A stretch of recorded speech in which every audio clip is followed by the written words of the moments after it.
Now, I've covered a lot of dead games in this series, right? I've covered games where even though the game gets constant updates and feedback from the developers, the game still dies and has to be shut down. I've played other games where the devs just go complete radio silence and nothing is really answered and the game just kind of dies because no one plays because it's not getting updates and nothing new happens anymore. Other games barely ever even get off the ground. I'm talking like barely ever reach 1,000 players max. Usually though, when a game is shut down or, development ceases on it, it feels like there's substantial proof behind it as to why it should be ceased developing. Was that a sentence? Bloodhunt feels like there must have been an executive decision that happened really quickly because a year ago this game was at its peak at 28,000 players, and although it doesn't have nearly that many anymore, it can barely hold on to 1,000 daily on Steam. They already announced that they're ceasing development on the game. They are keeping the servers up, but they're not working on it anymore.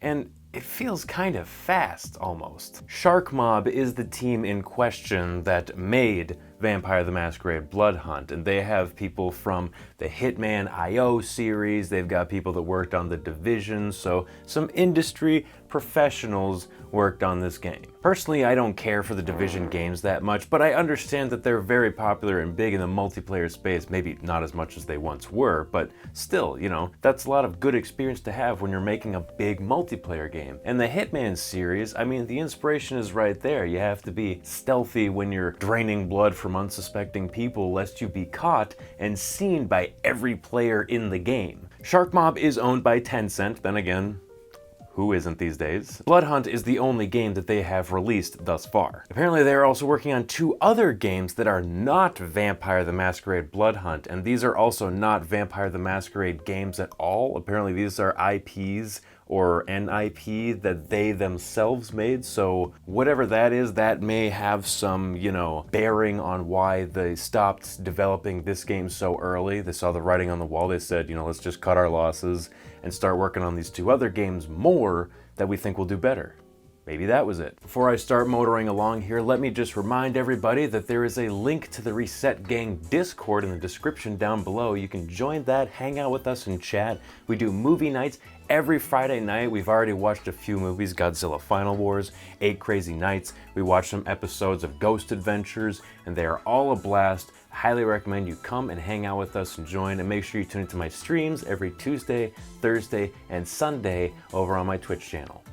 Back to the video. It's a third-person battle royale game with different classes. You got a right bumper ability, a left bumper ability, but you have no ultimate ability. None of the classes really have ultimate abilities. They'll have passive abilities that are all slightly different, but there's no ult or anything like that. The game's selling point is that it takes place in the Vampire the Masquerade world, so you're a vampire. So what you need to do is, when you drop into the map, right, of course there are other players to shoot, but you have eagle vision. It's not really called eagle vision, but I'm just gonna call it that because that's what it is. When you use the eagle vision, it tells you what NPCs around you have special blood, and when you drink their blood, you get a passive buff for the rest of the match, and you can level up these passive buffs by drinking the same kind of special blood from different NPCs. It's kind of cool. It's not really any different than just picking up a power-up or a pair of boots or armor or something, to get passive upgrades in the game, but whatever, vampires, you sucking blood, cool. However, if you get caught by another NPC when you're drinking blood, you become blood hunted, and all enemy players can see you through walls, and you are marked on the map, and it's I don't know, 30 or 40 seconds or something like that. Even if you go kill the NPC that saw you and supposedly is ratting you out to everybody else, doesn't matter. Everything else is totally basic, bog standard battle royale stuff. It's a third-person battle royale. I'd say the only special thing is that there's no fall damage and you can climb up walls. That's pretty much it. Some of the vampires have cooler abilities than others. The first 2 have a soaring leap that they can do where they just jump really high and really far. These are the best classes just because they have this ability, because it gives you a positioning advantage, it lets you traverse faster. It's just better. Just pick those 2 classes. I forget, the Brute and Vandal or something like that. Pick them. The map is actually kind of comparable to Hyperscape in the sense that instead of the wide open ranges and rolling hills and stuff that you see in games like Apex Legends and Fortnite, it takes place in a more enclosed environment with lots of tight, crowded city streets and tall buildings. Most of the time you're going to be on top of or inside buildings in this game. Being on the street is really only for when you need to suck dick. Sorry, I mean blood. Being compared to Hyperscape, not always a good thing, but in this case, I kind of like the different setting. I'm pretty sick and tired of rolling hills in Battle Royale games. It's tired. The game popped off fairly hard when it first launched. A lot of big streamers were playing it and talking smack about how this is the new big Battle Royale, and of course, 1 month later, they're all back to playing Apex Legends, Fortnite, Warzone, PUBG, whatever, the big ones. They all come out. I'm sure Sharkmob gave them, access to all the everything in the game, and we're like, hey, try our game, stream it to all your fans. Oh, this game is awesome, dude. I love it so much. And then you never play it, and you think, wow, how come they don't play it anymore? It's almost like they were incentivized, perhaps, and you can see right through that.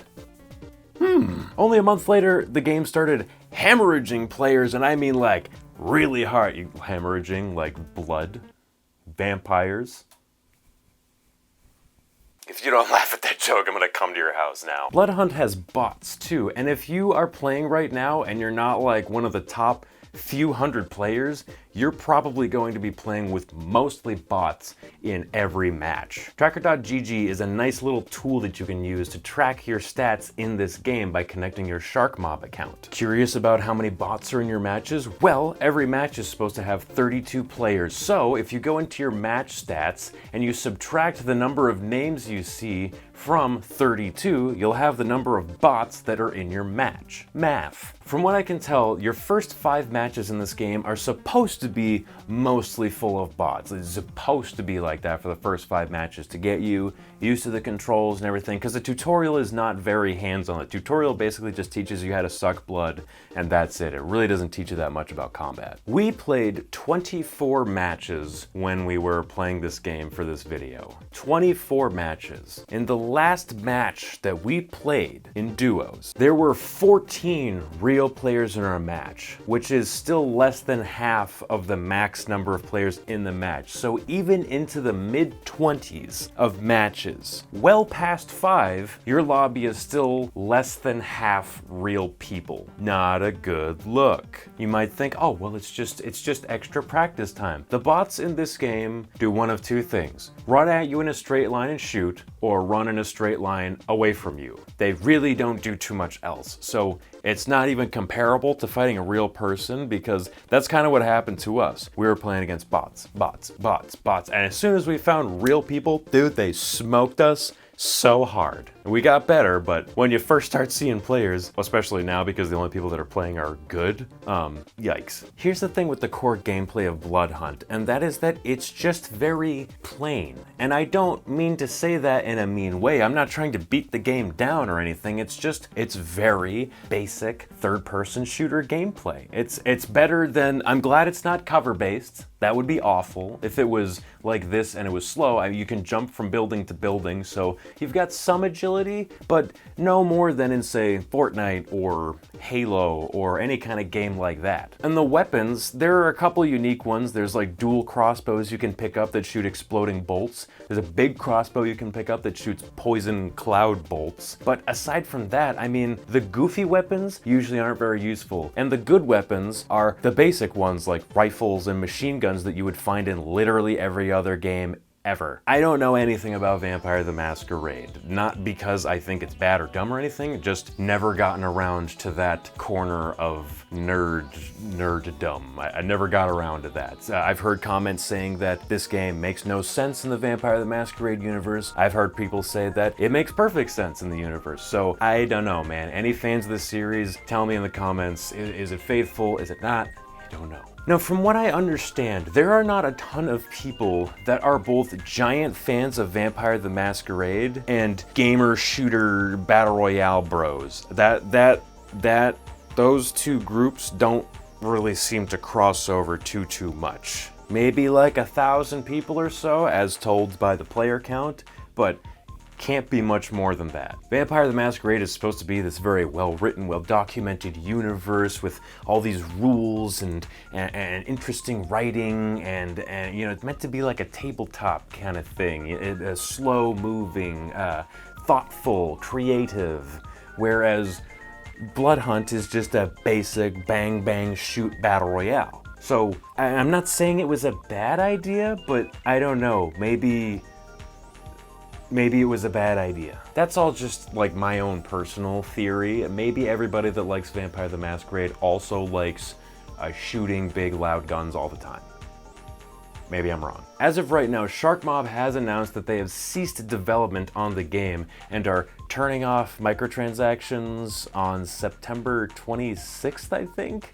And they're leaving the servers on as long as there are people that want to play. While I applaud them for keeping the servers on, it really feels like this was a very sudden decision. I mean, just a month ago, not even a month ago, they added a new weapon, the dual SMGs, and like all these like changes and balance fixes and everything. They did all this, and then all of a sudden they're like, okay, now we're done. Weird. Another thing that makes it feel very sudden is that when you go on Sharkmob and Bloodhunt's website, they're still advertising like buying the Founders Edition and buying coins to purchase things in the game. They're still, it's like they haven't gotten around to changing everything yet. They made the announcement, but they haven't gone back and edited the website or the Steam page or anything. Why would they wait until September 26th to shut down the microtransactions? Why not just do it now when you just announced you're not working on the game anymore? Who in their right mind is going to spend money on microtransactions for a game that they know is already headed for the dumpster? They mentioned that they're working on a way to unlock cosmetics without having to get any kind of cryptocurrency, Jesus Christ. Microtransaction currency. My question to that is, how much time does that take? Is that going to take until September 26th to figure that out? Can you just do like a basic level up system where all of the equipment, all of the cosmetics are just locked behind levels? So if you reach max level, you have everything unlocked or something? Like, would that not be the easiest way to do it? Just do that now. Why are you waiting? Are you hoping some people are still gonna spend a little money? Is that what this is about? I don't know. Seems weird to me. That's just a theory. A game theory.